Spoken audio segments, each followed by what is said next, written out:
तो आज हम भौतिकी के एक बहुत ही दिलचस्प विषय पर बात कर रहे हैं, वैद्युत आवेश तथा क्षेत्र। हाँ, इलेक्ट्रोस्टैटिक्स।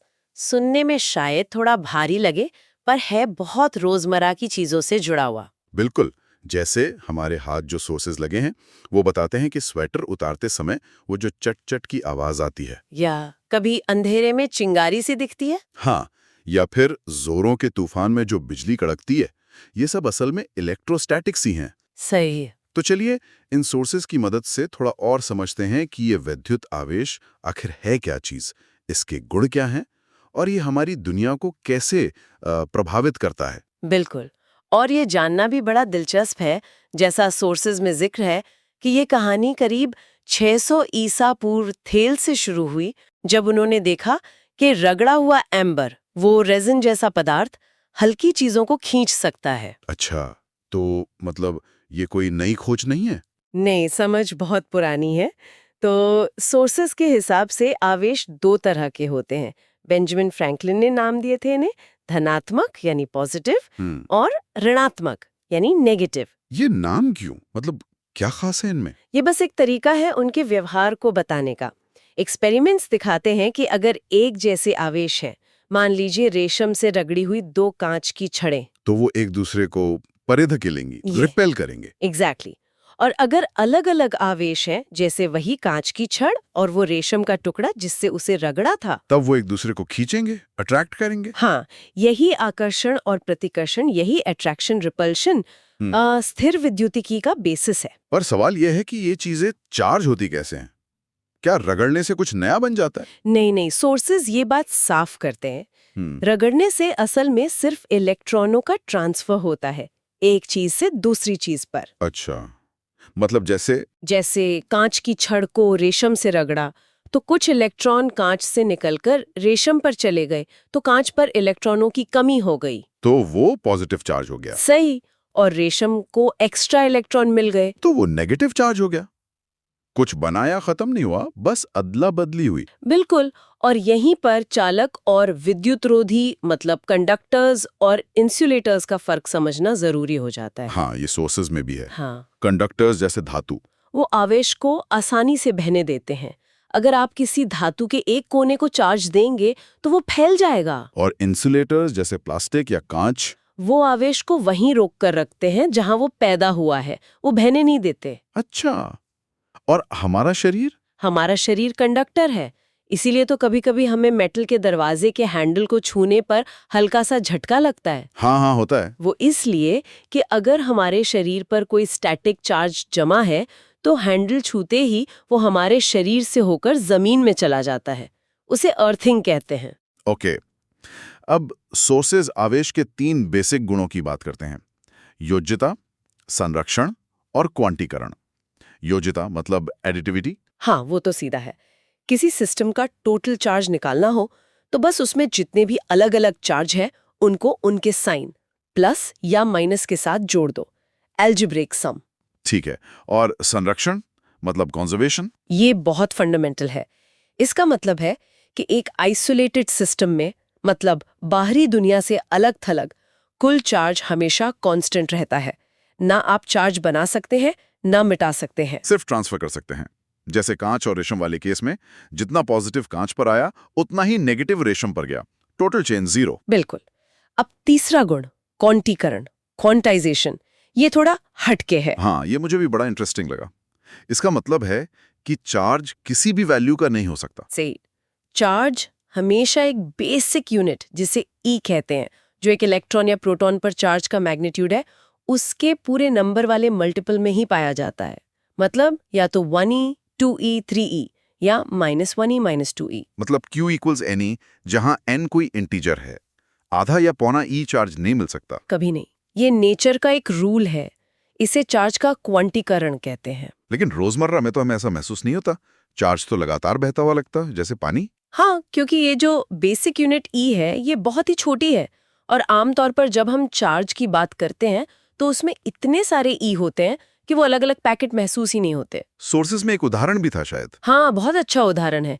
एक माइक्रो कोलॉम्ब चार्ज, जो कि प्रैक्टिकल यूनिट्स में काफी छोटा चार्ज माना जाता है, उसमें भी करीब 10 करोड़ इलेक्ट्रॉनों के बराबर चार्ज होता है। इतने सारे हैं कि वो कंटिन्यूअस ही लगता है। और कूलॉम तो बहुत बड़ी यूनिट हुई फिर। बहुत बड़ी।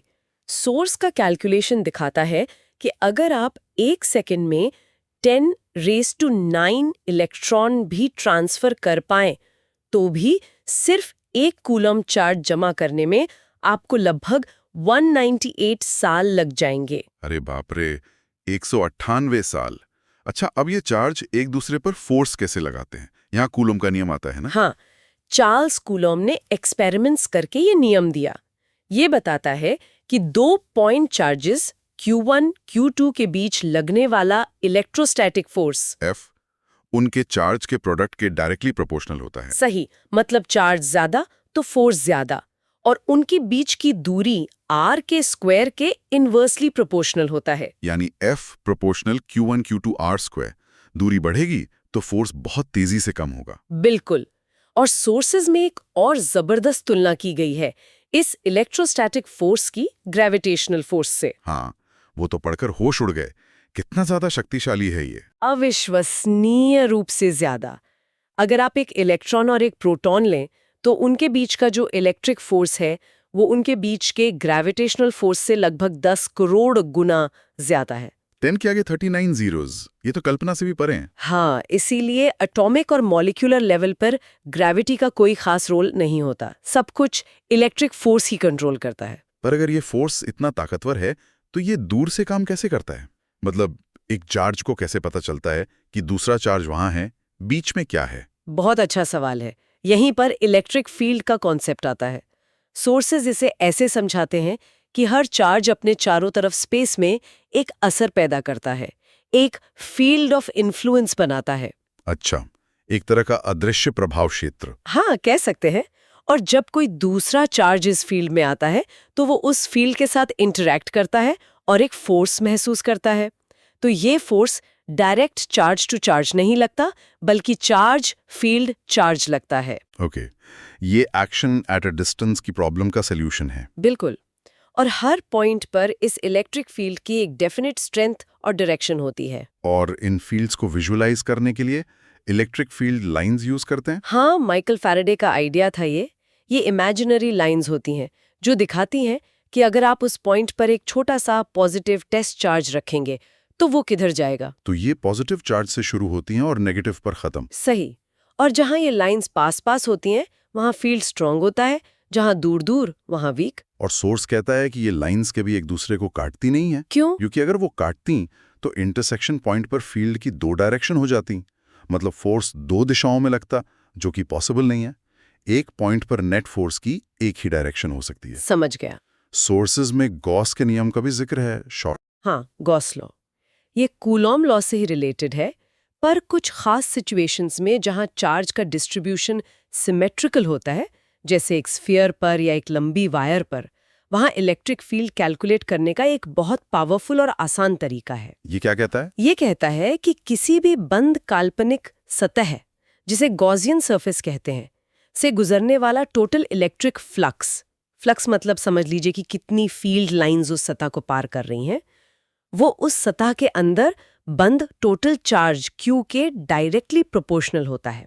फॉर्मूला है total flux is equal to Q epsilon naught. और इसका कोई खास नतीजा? एक बहुत जरूरी नतीजा ये है कि अगर आपके पास एक यूनिफॉर्मली चार्ज्ड खोखला गोला है, थिन स्फीयरिकल शेल, तो उसके अंदर हर पॉइंट पर इलेक्ट्रिक फील्ड 0 होता है। अच्छा, चाहे गोले पर कितना भी चार्ज क्यों ना हो। हाँ, सारा चार्ज सतह पर रहता है और अंदर फील्ड कैंसल आउट हो जाता है। ये इलेक्ट्रोस्टैटिक शील्डिंग का बेसिस है। संवेदनशील उपकरणों को बाहरी इलेक्ट्रिक फील्ड से बचाने के लिए उन्हें मेटल के बॉक्स में रखा जाता है। तो कुल मिला के हमने देखा कि वैद्युत आवेश 2 तरह के होते हैं, पॉजिटिव और नेगेटिव। सेम चार्ज रिपेल करते हैं, अपोजिट अट्रैक्ट करते हैं। हाँ, और चार्ज असल में इलेक्ट्रॉनों के ट्रांसफर से आता है। ये कंजर्व्ड रहता है और क्वांटाइज्ड होता है, मतलब ई के पैकेट्स में आता है। कूलम का नियम बताता है कि ये कितना फोर्स लगाते हैं, और इलेक्ट्रिक फील्ड का कॉन्सेप्ट समझाता है कि ये फोर्स दूरी तक कैसे काम करता है। बिल्कुल। और ये सब सिर्फ थ्योरी नहीं है। बिजली कड़कने से लेकर हमारे टच स्क्रीन फोन तक बहुत सी टेक्नोलॉजी इलेक्ट्रोस्टैटिक्स के प्रिंसिपल्स पर ही काम करती है। सही कहा। तो इन सोर्सेज के आधार पर एक सवाल दिमाग में घूम रहा है। अगर इलेक्ट्रिक फोर्स ग्रेविटी से इतना मतलब 1039 गुना ज्यादा स्ट्रांग है, तो फिर जब हम ग्रहों, तारों, गैलेक्सीज जैसी बड़ी चीजों को देखते हैं तो वहां ग्रेविटी का दबदबा क्यों दिखता है, इलेक्ट्रिक फोर्स का क्यों नहीं? इस पर सोचिएगा जरूर।